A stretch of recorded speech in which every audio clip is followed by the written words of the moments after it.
All right, so I am going to make homemade chicken and dumplings tonight. When I first got married, I was making chicken and dumplings with canned biscuits.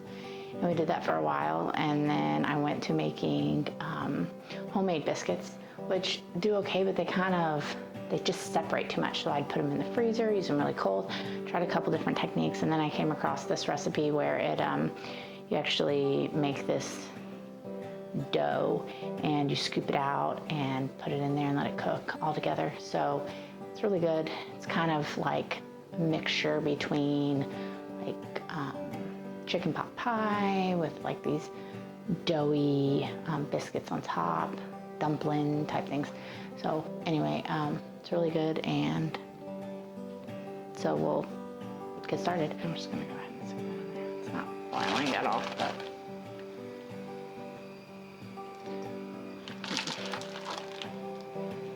all right, so you can just boil it in water, but I like to boil it in some chicken stock. All right, so we're just gonna chop this up. This onion here.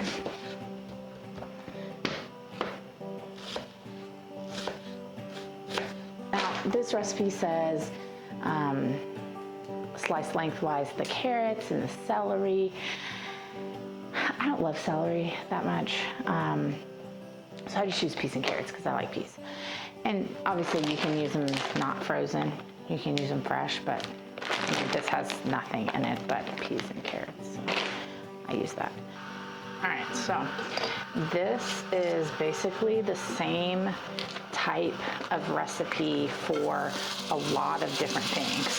So you're gonna add, gravy, mac and cheese. A lot of your cream-based recipes are just gonna be the same concept. You're gonna melt your fat. Butter is what I use. And then I'm gonna saute the, so if you're like a gravy, if you're not using onion, you'd obviously not do that part. Try not to spill half of it on the floor. All right, so while this is kind of going, I'm going to pull that off so I don't burn myself. I'm gonna check my chicken. All right, so I'm just gonna open up this chicken in the thickest part, make sure we're cooked and it's good. You can use a thermometer, or you can just look at the texture. You don't want to dry it out too much. Oddly, it'll get dry in the water. We'll just add some till we like how much it looks like. That look good? Yeah, that looks great. We're close enough to the whole bag. Let's just fill it up. There we go. Now, if you're used to like traditional chicken and dumpling, which is just basically biscuit dumplings. I guess there's all kinds of different dumplings that you can make.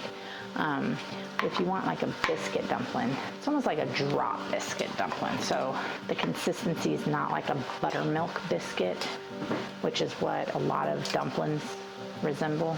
I almost would say this isn't really comparable to that. It's just different. It's like comparing Cracker Barrel biscuits to Red Lobster biscuits, which are both called biscuits, but you know, they're different.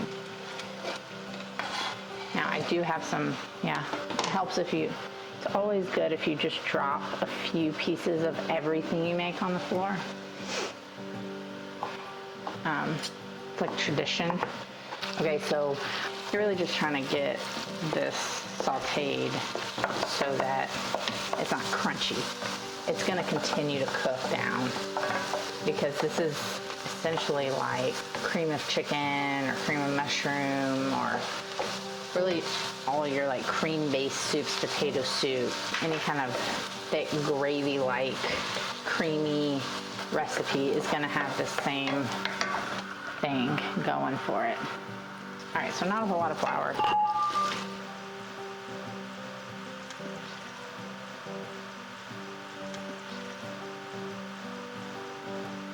So I probably said this may be repeating myself, but I like this stuff. Evaporated milk is great.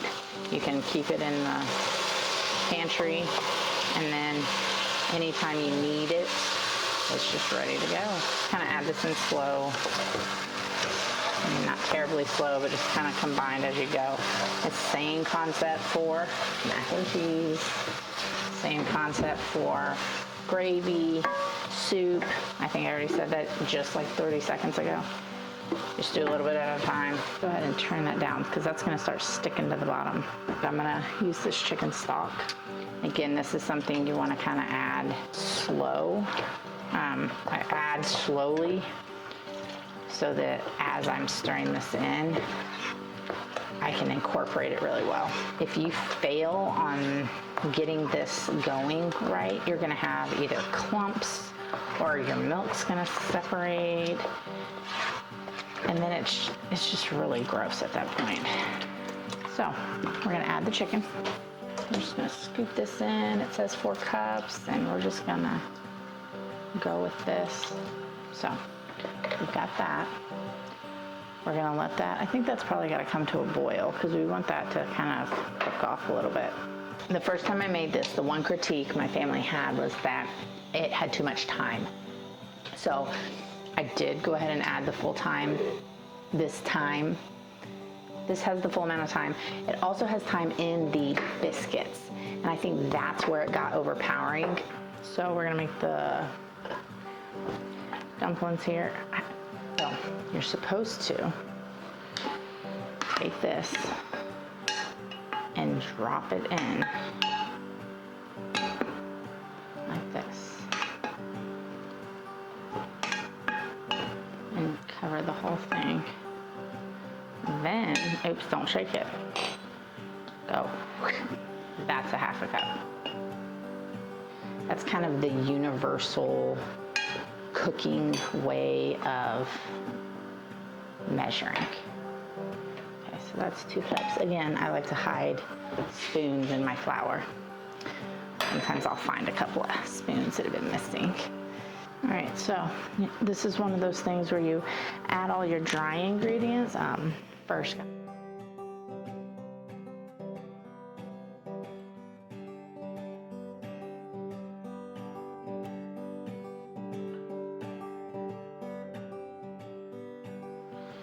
So we're just gonna form this into kind of a ball, kind of like biscuits. This is our biscuit dough, our dumpling dough. All right, so we're gonna just use this little scooper. Okay, so we're gonna give that a good stir, and then we're gonna start dropping these things in. And then I'm just gonna scoop these up. I'm not getting really aggressive with mashing them down. We wanna keep them kind of airy and light. These do have baking powder in them, so they are gonna puff up a little bit. Now you kind of wanna get these in here pretty quick because they're gonna start cooking as soon as they hit the liquid. And so you'll have some that are kind of doughy if you don't kind of either move pretty quick or do them all first. All right, now we're gonna push these down, make sure they get good and covered in this mixture. We're gonna cover that up, turn that down just a touch. All right, so we're gonna cut this open and check it out. All right, I'm just gonna taste it. It tastes great.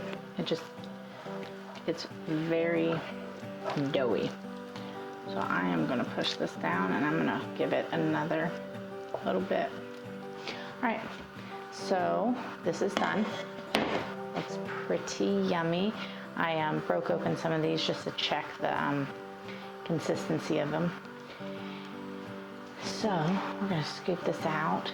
And this is pretty runny, which I like the soup consistency. If you don't like the soup consistency, then I would definitely back off on the amount of liquid that's in there. And this is like chicken pot pie, chicken and dumplings. But really it's like one of those things that, you know, if you grow up eating chicken and dumplings, you usually prefer the kind you grew up with. And since I started making this, we kind of prefer it. It's pretty good. All right, so let's check this out. Whew. You gotta wait until that cools. That's good. I like cooked peas. All right, that's it. Good. Chin chin. All right, you wanna start the... I'm only 30 minutes late. All right. It's so hot. I want to eat it so bad. It's so hot. It's awful because I just know you're gonna put that in the outtakes. Be like, I just want to eat it so bad. It's so hot. And I have nowhere to go but down. Like, isn't that a problem with older women? Like, grannies always tell you the same story over and over. I'm not even a granny and I already do that. All right, and the other thing I'm gonna do is I'm just gonna do a quick taste check. Okay. Taste check? Yeah, that's it. Taste check. Taste check on aisle 4. No, what does it say? I'm gonna take my Instagram picture now that I don't have, you know, I am missing my Dixie plate. Maybe that could have been my signature. Wow. So what I like to do is, it's kind of mean, but one of my daughters is really sensitive to me crying. Like, she's a like, I have a problem laughing when other people are laughing. Even if I don't know what people are laughing about, I'll start laughing and I can't stop. Like, it's really, like, inappropriate laughter, really bad. Well, my daughter has not inappropriate crying, but if someone is crying, she can't even help it. Like, she just starts crying and her eyes water. And I'm like, why are you crying? She's like, I'm not, you're just crying, so it's making me cry. And so it's kind of mean, but every time I cut onions, I'll come up to her and I'm like, Lucy, I really need to talk to you. This is serious. And she's like, what? And she just starts bawling. And then Lola, of course, is cracking up because she has my laughter problem. And she, when Lola starts laughing, she knows. She's like, are you cutting onions again? She doesn't fall for it as easily anymore, but the first couple times it was really funny. Espresso. You need to drink espresso like a man. Put hair on your chest.